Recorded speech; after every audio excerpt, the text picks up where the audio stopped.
¿Alguna vez te has preguntado por qué el cine de los 80 obsesionó a Hollywood con una particular premisa? Una agitada y caótica noche. Desde Risky Business hasta Midnight Run, los 80 convirtieron noches interminables en un lienzo para el caos, robos, persecuciones, redenciones y romances, todo antes del amanecer. La noche como un espacio de peligro, difuso e inquietante, las luces de neón, espejos, el humo en la ciudad, los bares y tugurios donde habitan los marginados sociales, las tribus urbanas o las solitarias carreteras. Pero, aparte de la noche, hay otros elementos en común que conforman un grupo de películas y que dio nombre a un nuevo y particular subgénero. Y que, por cierto, es un subgénero de los que más disfruto para una simple tarde de palomitas en el sofá sin mayores pretensiones. Me too. El término Yuppie Nightmare Cycle fue acuñado por el autor Leighton Grist.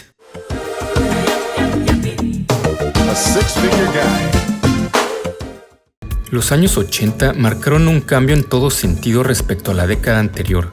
La crisis ideológica de los 70, Vietnam, Watergate y el cine de autor en Hollywood llegan a su fin. Los conflictos fundamentales no pueden ser resueltos bajo el sistema patriarcal capitalista, pero en cambio pueden ser disfrazados bajo un nuevo idealismo aspiracionista. Los yuppies eran esos jóvenes profesionistas de las grandes ciudades con aspiraciones a un nivel de vida alto y cosmopolita. Son ejecutivos de los grandes conglomerados, están al día tecnológicamente hablando y visten a la moda. Tienen una marcada tendencia a valorar en exceso lo material, pero descuidan otras áreas debido al estrés y la falta de tiempo. Algo parecido a los godines, pero de mayor caché. Con la venta de la compañía de producción Columbia Pictures a The Coca-Cola Company, la industria cinematográfica entró de lleno a la era del Hollywood corporativo, o el llamado entretenimiento reaganita. Listen, the sound of coke. Dark and bubbly. Los blockbusters y sus incontables secuelas permitieron un nuevo modelo de negocio, sinérgico y diversificado, en el que se ofrecía, además de la película, productos o merchandising, parques temáticos, programas de televisión, revistas, soundtracks y videojuegos. El crítico de cine Robin Wood atribuyó el éxito de estas tendencias a un extendido deseo de regresión a la infancia, una población que quiere ser construida como una simulación de la niñez. Esa es la razón por la cual los filmes deben demandar muy poco intelecto. Su estructura debe resultar familiar, fórmulas que se repiten una y otra vez para que el espectador se sienta como en casa. El Yuppie Nightmare Cycle es parte de ese cine formulaico, pero al mismo tiempo una crítica y sátira social que combinaba elementos del humor negro, el film noir, la comedia de enredos, el terror y hasta la ciencia ficción. Una de las mejores películas identificables al subgénero es After Hours, vista como una anomalía dentro de la filmografía del director italoamericano Martin Scorsese. Lejos del cine de gángsters, el cineasta incursionó, como pocas veces en su carrera, en el género de la comedia negra, y aún así, la película contiene elementos reconocibles de su estilo. Well, in a way, in a sense, the script really felt like the anxiety dreams that we have, that a lot of people have. So for me, it was really learning how to make pictures again and learning to shoot fast and a sense of freedom, you know.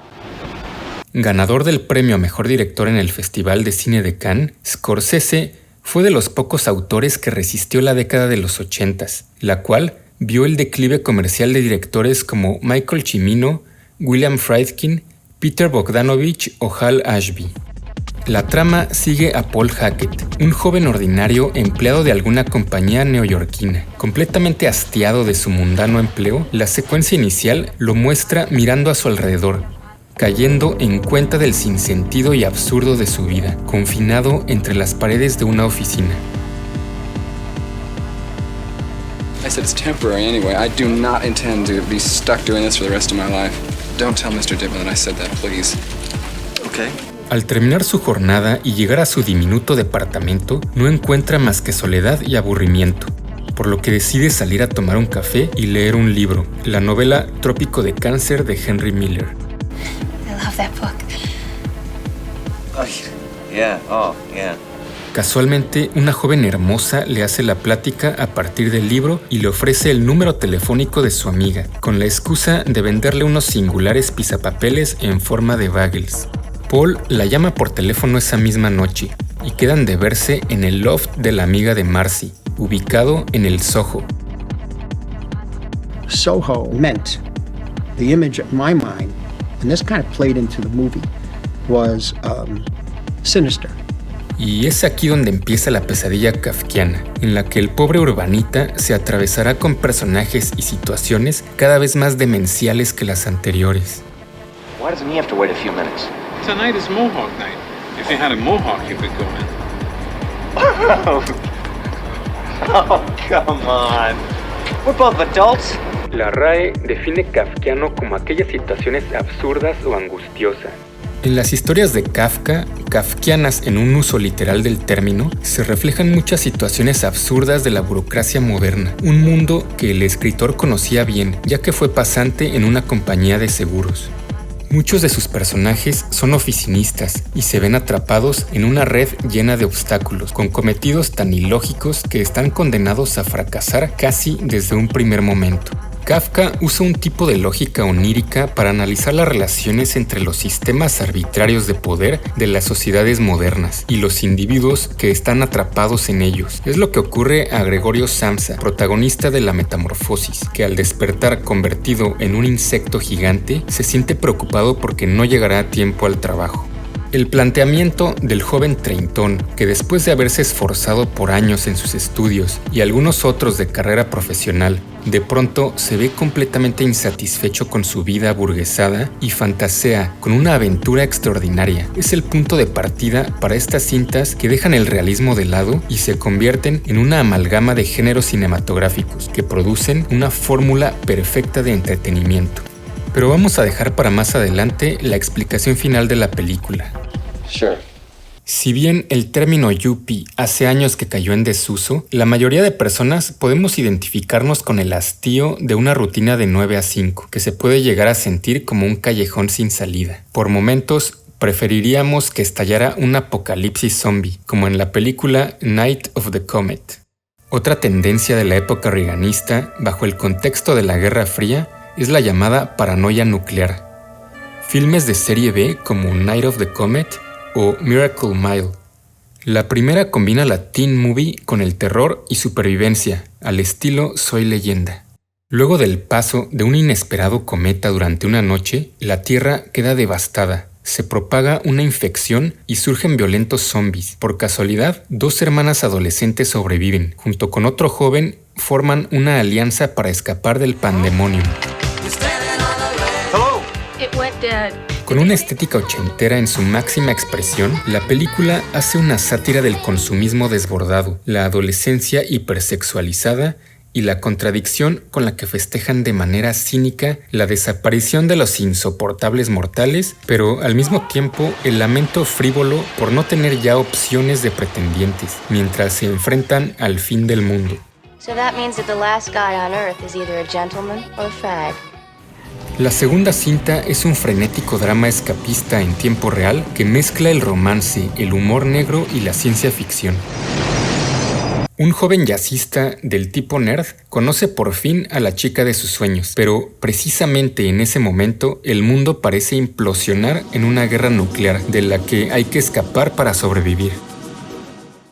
Ubicada en Los Ángeles, en el vecindario llamado Miracle Mile, la película transcurre en su totalidad durante la noche, estructurada con una lógica que asemeja la de los sueños, en la que cada evento va empeorando cada vez más, y por más que tratas de correr, más lento te mueves. A partir de una improbable y misteriosa llamada en un teléfono público, se advierte de un inminente ataque nuclear soviético, que desencadenará una serie de azarosos sucesos que producen una ansiedad increchendo desde la confusión hasta la histeria colectiva y el descontrol total.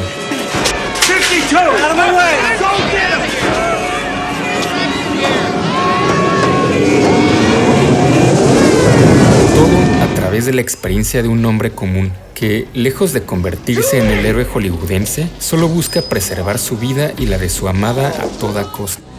People are gonna help each other, won't they? I mean, rebuilding things. I mean, the survivors, I mean.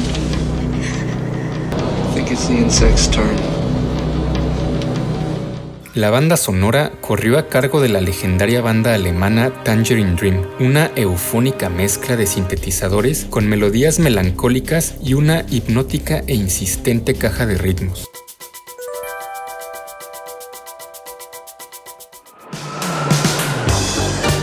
El ambiente nocturno de Los Ángeles, una ciudad en la que te puedes topar con un set de filmación durante la madrugada. Do they need all these people just to film a TV show? Las cafeterías abiertas las 24 horas o las alocadas fiestas de los ostentosos hoteles. En la película Into the Night, dirigida por John Landis, el joven Yuppie es Ed, un ingeniero aeroespacial, y es interpretado por el actor Jeff Goldblum, en una de sus más impávidas actuaciones. I don't know. My job is a dead end. I feel weird, like I'm from another planet or something. Luego de regresar a su casa más temprano que de costumbre, debido a un insomnio crónico que padece, se encuentra a su esposa siéndole infiel. I like the basic structure of this guy who's exhausted. He's exhausted before the movie starts. And then in the movie, I think it's 48 or 52 hours or something, but he's awake. He's awake and getting more and more exhausted and more spacey, and the movie becomes kind of more and more spacey. Aquella noche, en un acto impulsivo, decide manejar hacia el aeropuerto. Aún aturdido y ensimismado por lo ocurrido, repentinamente una joven modelo brinca a su auto. Y así Ed se verá arrastrado contra su voluntad a una complicada red de mafias internacionales y pintorescos villanos que incluyen a David Bowie. You're really very good. I'm amazed we've not met before.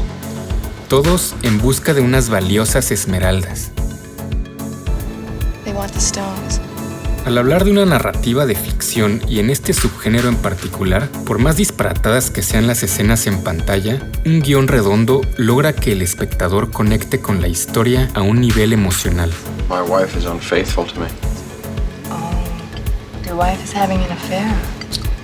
La paradoja de la ficción se expresa con 3 preposiciones, de las cuales todas parecen ser correctas, pero si así fuera, caeríamos en una contradicción. La primera, solo respondemos emocionalmente ante la certeza de algo real. Segunda, no creemos que la ficción es real. A partir de estas 2 preposiciones, sería lógico concluir que no respondemos emocionalmente ante la ficción, pero sin embargo, número 3, siempre respondemos emocionalmente ante la ficción. Hi, I need 4 pints of some scotch, please. Hey babe, you work here or what? Dentro del canon ochentero es habitual la irrupción de una misteriosa mujer idealizada que rompe por completo los paradigmas conformistas del hombre de negocios y, apelando a su encanto y rebeldía, lo llevará a un viaje tanto literal como metafórico, como Alicia persiguiendo al conejo en su madriguera. Uno de los personajes más recordados que encarna a la mujer de espíritu libre es Lulu, interpretada por Melanie Griffith en la película Something Wild, evocando a la heroína amoral y sensual del clásico silente La Caja de Pandora. Lulu aparece de la nada y le ofrece un ride al yuppie Charles. I'm Lulu. Charles, pleased to meet you. Un viaje que por supuesto se convertirá en toda una aventura de un fin de semana y una de las películas más dinámicas de la época. Algunos críticos la han comparado con Blue Velvet, una película más sombría y visceral estrenada el mismo año. El director retrata, entre otras cosas, a la América nostálgica e idealizada de tiempos pasados, los grandes carteles, la fuente de sodas, los autos clásicos, todo en contraste con un presente mucho más oscuro y violento. Oh boy. Here's what it's like to travel across a portion of America. What does that look like in 1986?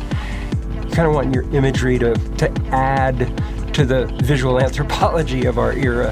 En esta película no aparece David Bowie, pero sí un cover de su canción Fame, interpretado por la banda The Phillies.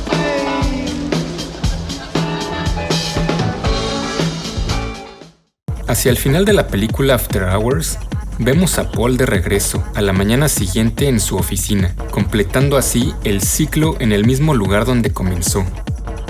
Derrotado y exhausto después de su odisea, su perspectiva de la vida cambiará para siempre. Desde el maniático taxista que lo llevó al Soho, la artista conceptual sadomasoquista, la camarera triste y urgida, la fiesta punk en el Club Berlín, donde casi termina rapado, el súbito suicidio de su cita, el grupo de vigilancia vecinal convertido en inquisición, liderado por una mujer llamada Gail que maneja un camión de helados, y finalmente la veterana mujer que lo salva al convertirlo en una escultura viviente. Se sabe que Scorsese batalló con la elección del final de su película. Decidió mostrarlo filmado a sus colegas De Palma, Spielberg y Terry Gilliam para que le dieran su opinión de cómo terminar la historia. And it just becomes a series of mishaps, and you wind up in a real anxiety dream. You cannot get, you're moving in slow motion, you can't get anywhere. It could happen. It could happen. What do you want from me? What have I done? Just a word processor, for Christ's sake! Y contrario al típico final feliz hollywoodense, optó por un final ambiguo y oscuro. La película hace claras referencias a El Mago de Oz. You've seen the film, haven't you? The Wizard of Oz? Yeah, I've seen. De un mundo monocromático al fantástico Technicolor de Oz, Paul pasa de su monótona y gris vida al pintoresco y peligroso submundo al otro lado de la ciudad. Would you just give me a break? I really just want to go home. Paul solo quiere regresar a casa y después de haber sorteado la muerte toda la noche, finalmente lo consigue. En la dicotomía filosófica sobre lo apolíneo y lo dionisiaco, implícita en la tragedia griega, Nietzsche propone una dualidad del ser. Hay que ubicarnos al borde de quemar la vida, hay que salir de lo puramente apolíneo, pero no tan lejos que te quemes, sino lo suficiente para ser influido por lo dionisiaco. Esto implica arriesgarse, vivir con incertidumbres y soltar la necesidad de siempre controlar todo. El resultado será una vida vital, creativa y capaz de cambiar con nuevas condiciones de vida. Esto es lo que, según Nietzsche, posibilitó la magnificencia de la cultura griega. Su ausencia en nuestro mundo es lo que explica en buena parte nuestra decadencia. Paul despierta de la pesadilla y regresa a la vida, metafóricamente hablando, a esa vida que, al igual que Travis en Taxi Driver, nos revela una soledad e insatisfacción con nuestro entorno. Y para historias sobre soledades que se encuentran y forman un vínculo, te dejo el video sobre la excelente cinta On Body and Soul.